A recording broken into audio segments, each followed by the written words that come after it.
à toutes et à tous, bienvenue dans cette principale édition du soir. Il est 20h, tout de suite les titres.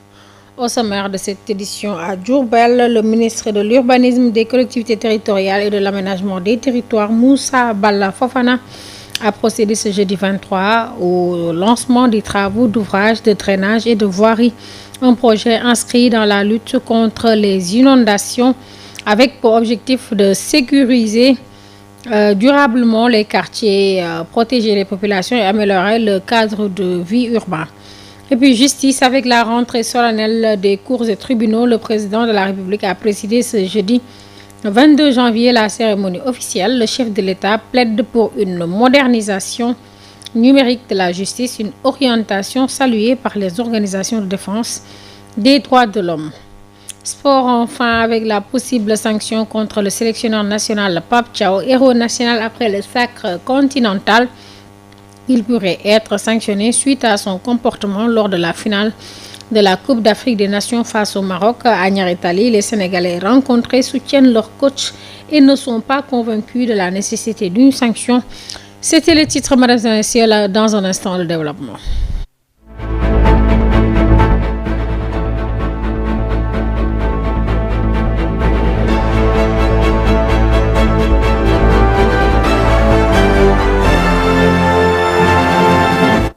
Pour l'annoncer en titre, le ministre de l'Urbanisme, des collectivités territoriales et de l'aménagement des territoires, Moussa Balla Fofana, a lancé ce 23 les travaux d'ouvrage de drainage et de voirie à Diourbel. L'objectif de ce projet entre dans le cadre de la lutte contre les inondations, tient à assurer la sécurité durablement des quartiers, protéger les populations et à améliorer le cadre de vie urbain. Il s'est exprimé au micro d'Amsatou Gano. Mesdames, Messieurs, la problématique des inondations qui se manifeste de manière récurrente par des effets dévastateurs n'épargne pas la région de Diourbel à l'instar de nombreuses autres villes dans notre pays. En réalité, la ville de Diourbel est confrontée depuis plusieurs années à la récurrence des inondations et à leurs lourdes conséquences sur la vie des ménages, les activités économiques, la mobilité urbaine et la cohésion sociale. Ces inondations ne sont pas seulement un phénomène isolé. Elles s'inscrivent de manière globale dans un déficit majeur de planification urbaine, d'aménagement du territoire, de réalisation d'infrastructures et de mise en place d'équipements adaptés et de gouvernance territoriale. Pour apporter une réponse rassurante et un réconfort aux populations, le gouvernement du Sénégal, sous la haute autorité de son Excellence, Monsieur le Président de la République, Monsieur Bassirou Diomaye Diakhar Faye, et sous l'orientation et la coordination du Premier ministre Ousmane Sonko, a érigé la lutte contre les inondations comme une priorité nationale et dans une approche globale, ce positionnement de solutions durables et structurantes et intégrées pour l'intérêt des populations. Les travaux que nous lançons aujourd'hui ne sont pas de simples chantiers. Ils représentent un investissement stratégique pour l'avenir de Diourbel. Ils visent à sécuriser durablement les quartiers, à protéger les populations, à préserver les activités économiques et à améliorer de manière significative le cadre de vie urbain. Je voudrais à cet égard lancer un appel solennel à l'ensemble des acteurs, autorités locales, services techniques, leaders communautaires, délégués de quartiers et populations. La réussite de ce projet dépendra non seulement de la qualité des ouvrages qui seront réalisés, mais aussi de l'appropriation collective du civisme et de la préservation des infrastructures et de l'accompagnement des citoyens. Et puis la directrice de la gestion intégrée de l'économie des déchets solides au Sénégal, Promojet, Sophie John, a annoncé la mise en place prochaine d'infrastructures intercommunales dans la région de Thiès, destinées à améliorer durablement la gestion des déchets ménagers. Ces nouvelles installations permettront, selon elle, d'optimiser la collecte, le traitement et la valorisation des déchets. Je vous propose d'écouter Sophie John, la directrice de Promojet, au micro de Mansour Dias. On a été réunis pour partager un peu sur l'étude d'intercommunalité que le Promojet a lancée pour la gestion des infrastructures intercommunales au niveau de la région de Thiès. Nous aurons une infrastructure au niveau de Thiénaba pour polariser le département de Thiès et aussi une infrastructure 2 infrastructures au niveau du département de Mbour. L'une sera au niveau de Sandiara et l'autre sera au niveau de Malicounda. Pour la gestion de ces infrastructures qui sont d'ordre intercommunal, on a jugé nécessaire de coordonner, d'impulser, mais aussi de mettre en place une entente intercommunale par rapport à ces infrastructures. Aujourd'hui, l'objectif de cette rencontre-là, c'était de partager l'amorce, le démarrage de cette étude-là avec le consultant et de partager ça avec les élus, mais également avec l'administration territoriale qui nous accompagne dans la mise en œuvre de ce projet-là. Impliquer tout le monde, à commencer par l'administration territoriale qui est là, mais également par les élus, mais aussi impliquer à la base parce que c'est une question de déchets. Les déchets, c'est une question de communauté. Donc les décisions, bien vrai qu'elles seront prises au niveau des communautés, au niveau de la municipalité, mais l'application aussi, ça se fera au niveau des populations. Donc l'idée du projet, c'est cette démarche inclusive et participative qu'on a commencé au niveau régional, qui se sera démultipliée au niveau des départements, mais également au niveau des arrondissements pour impliquer tout le monde, mais aussi leur montrer l'importance de cette démarche-là, mais aussi de l'infrastructure qui est une infrastructure actuellement nécessaire pour améliorer notre cadre de vie. Et puis l'autorité de régulation des télécommunications et des postes, ARTP, a présenté ce jeudi une nouvelle génération d'outils digitaux destinés à moderniser la régulation du secteur, une initiative portée par son directeur général Daïrou Cham, qui inscrit résolument l'institution dans l'ère de la régulation par la donnée au service de la transparence, de la performance et la protection des consommateurs. À ce propos, écoutons Daïrou Cham, le directeur général de la RTP, au micro de Mansour Diassé. Vous découvrirez des outils conçus et développés en interne, pour la plupart, pensés comme de véritables plateformes au service de l'ensemble de l'écosystème des communications électroniques et des postes.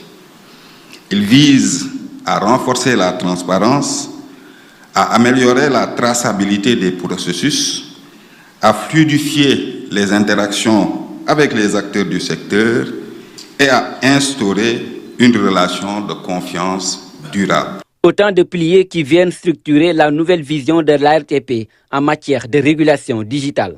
Le digital s'impose comme un levier central de performance, de transparence et de performance décisionnelle. C'est dans cette perspective que dès ma prise de fonction à la tête de la RTP, j'ai engagé une feuille de route ambitieuse visant à bâtir une autorité de régulation digitale, agile et orientée vers l'innovation. Une autorité capable d'anticiper les mutations du secteur, de valoriser la donnée comme un actif stratégique et de proposer des services plus efficaces, plus rapides et plus accessibles. Et puis, rentrée cours et tribunaux, le président de la République a présidé ce 22 janvier la cérémonie officielle de rentrée solennelle des cours et tribunaux, moment majeur de la vie institutionnelle et judiciaire du pays. Le président veut qu'il soit accordé une place importante à la modernisation numérique de la justice, une décision saluée par les organisations de droits de l'homme. Plus de détails avec Ndella Ndiaye. Dans un monde dominé par l'avancée des nouvelles technologies de l'information et de la communication, le président de la République, Bassirou Diomaye Faye, trouve nécessaire d'inclure le numérique dans le système judiciaire au Sénégal. Une annonce faite hier lors de la rentrée solennelle des cours et tribunaux. L'ambition de transformation numérique est au cœur du projet de société qui découle de ce contrat de gouvernance avec le peuple. Elle constitue aujourd'hui un pilier essentiel de la modernisation de l'action publique. Dans le secteur judiciaire, elle répond à des enjeux majeurs d'efficacité, de célérité, de transparence, de sécurité juridique et de respect des droits fondamentaux. Le juge, garant des libertés et pilier de l'état de droit, se trouve désormais au cœur d'un environnement numérique en constante évolution, marquée par la dématérialisation des procédures, la gestion électronique de l'information judiciaire et l'émergence de nouveaux outils technologiques d'aide au pilotage et à la décision. Babacar Ba, responsable du Forum des justiciables, estime qu'une telle décision, une fois mise en œuvre, va participer à plus de transparence dans la justice. En fait, moi je pense que la digitalisation de la justice est une très bonne chose. Qu'on l'appelle digitalisation ou bien dématérialisation, c'est une excellente chose. Et d'ailleurs, ça a été une vieille doléance des acteurs des droits de l'homme. Parce qu'aujourd'hui, il y a des gens, pour avoir un casier judiciaire, tu es obligé de faire des centaines de kilomètres ou bien des dizaines de kilomètres pour pouvoir avoir un casier judiciaire. Donc je pense qu'aujourd'hui, on peut aller dans un sens où le justiciable n'aura même pas besoin de se déplacer pour avoir une décision de justice qui a été rendue par un tribunal ou bien pour avoir un acte judiciaire. La digitalisation, la dématérialisation apporte beaucoup plus de transparence parce que parfois les choses sont sur une plateforme où si vous avez accès à cette plateforme-là, tu pourras voir comment les choses se sont déroulées, mais également pour certains actes où le justiciable est amené à payer des quittances, à verser en tout cas de l'argent. Je pense que maintenant, avec la digitalisation, il y a certaines personnes qui ne seront plus en contact avec cet argent. Cependant, certaines limites subsistent. Maintenant, nous voudrons attirer l'attention des autorités pour leur dire qu'il faudra faire très attention avec cette digitalisation. Parce que, c'est vrai, il faut digitaliser, mais je pense que le juge d'instruction, le juge qui va faire les travaux préparatoires doit être en contact parfois avec certains documents. Le juge doit être au cœur. La digitalisation ne peut pas en quelque sorte remplacer de manière effective, en tout cas, le juge qui doit être au cœur, parce que ça va nous permettre également de minimiser les erreurs. Parce qu'en matière judiciaire, l'erreur est fatale. Donc, pour éviter les erreurs judiciaires, je pense que d'accord pour la digitalisation, mais il faudrait que le juge soit également au cœur parce que moi, je reste convaincu que la digitalisation ne peut pas remplacer quand même le travail du juge. Et puis nous poursuivons ce journal avec les actualités. Décès de Christian Valentin, le Sénégal et le monde diplomatique perd un fils. Christian Valentin est survenu ce jeudi à Paris à l'âge de 96 ans. Fils de Marc et de Madeleine Guilabert, cet illustre Saint-Louisien était l'un des derniers grands témoins de l'ère senghorienne.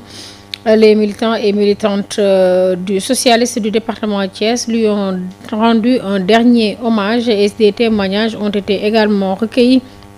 Le professeur Louis Thomasis, secrétaire général de l'Union départementale des coordinations PS de Thiès, a été joint au téléphone par Abdoulaye Dieye. C'est avec une vive émotion que les militantes et militants socialistes du département de Thiès ont appris ce 23 janvier 2026 le décès de Christian Valentin à Paris à l'âge de 96 ans. Secrétaire général de l'Union départementale des coordinations du Parti socialiste de Thiès. Jusqu'en l'an 2000, Christian Valentin a incarné bien plus qu'un simple rôle politique. Homme de conviction et de terrain, il a consacré sa vie à son département et à l'idéal socialiste, se distinguant par sa fidélité, sa constance et son engagement inébranlable. Christian Valentin laisse l'image d'un militant profondément attaché à Thiès et à ses habitants, exemplaire dans le don de soi, la loyauté et la transmission de ses valeurs. En ces moments douloureux, les militantes et militants socialistes du département de Thiès présentent leurs condoléances émues à sa famille, à ses proches, ainsi qu'à la secrétaire générale du Parti socialiste et au secrétaire général de l'Union régionale de Thiès. Que son engagement continue d'inspirer les générations de militants d'aujourd'hui et de demain. Que son âme repose en paix. Parlons d'actualité sportive. La Fédération sénégalaise de lutte officiellement installée ce jeudi à l'arène nationale. Le désormais ancien président du comité de gestion de lutte, Malick Ngom, a passé le témoin au nouveau patron Bira Sène. Ce dernier qui conduira la Fédération sénégalaise de lutte pour une durée de 4 ans, a remercié le président du CNG Malick Ngom et son équipe avant de décliner ses objectifs. Bira Sène au micro d'Abdoulaye Ndiaye. Nous quittons un fauteuil, c'est une chemise que nous enlevons et pour remettre ça au président Bira. Mais cette chemise qu'on a enlevée ne peut pas nous ôter définitivement de la lutte parce que nous l'aimons, nous sommes arbitres internationaux et nous pouvons continuer à exercer toujours dans le cadre du développement de la lutte. La lutte n'est pas un simple sport comme les autres au Sénégal.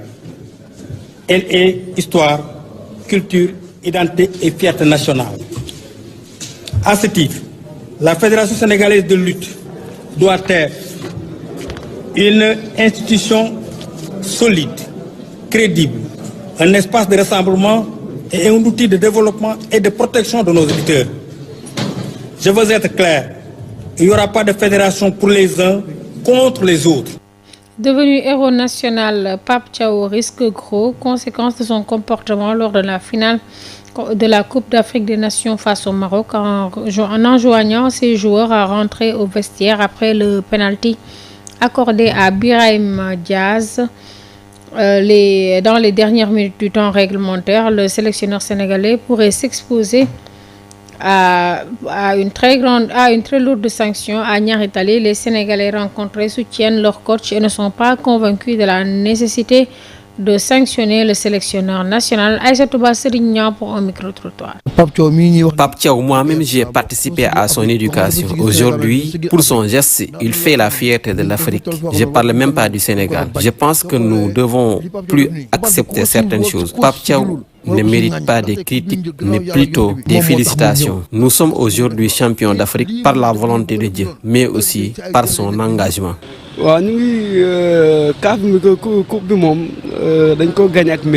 La coupe, on l'a méritée sincèrement parce que notre équipe a démontré une performance exceptionnelle. Avec tous nos matchs, on n'a pas de prolongation, encore moins de tirs au but. La Confédération africaine de football, CAF, doit aussi revoir l'organisation de cette compétition. Nous ne pouvons pas concevoir le pays organisateur qui veut gagner la finale avec tous les moyens. C'est impossible. Pour les sanctions, nous ne sommes pas d'accord. Il faut d'abord sanctionner le Maroc ou bien l'arbitre pour leur comportement.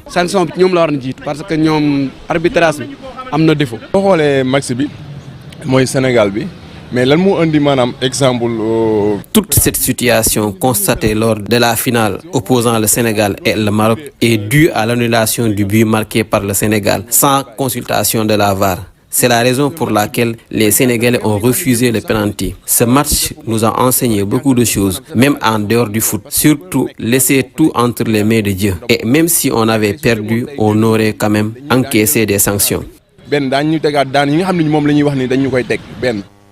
Et puis, poursuivons avec l'actualité internationale, l'actualité hors de nos frontières, les discussions entre le Danemark, le Groenland et les États-Unis concernant la sécurité sur l'île arctique vont commencer assez rapidement, a déclaré vendredi 23 janvier le ministre danois des Affaires étrangères, Lars Rasmussen. Nous allons organiser ces réunions assez rapidement. Nous ne communiquerons pas leur date, car il faut maintenant désamorcer le drame, a déclaré le journaliste à Copenhague, ajoutant que les discussions avec Washington porteraient sur la sécurité et encore la sécurité. Et puis pour le rapport annuel, jeudi 22 janvier, les Nations Unies ont publié un rapport annuel sur la situation économique dans le monde. Pour l'Afrique, le bilan est mitigé. 4,1%, c'est le taux de croissance établi par l'ONU pour l'Afrique en 2026.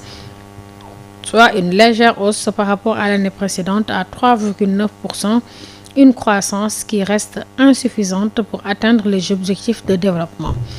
Mesdames et messieurs, c'est cet élément qui met fin à cette principale édition du soir. Merci de l'avoir suivi et bonne suite des programmes sur Global Télévision.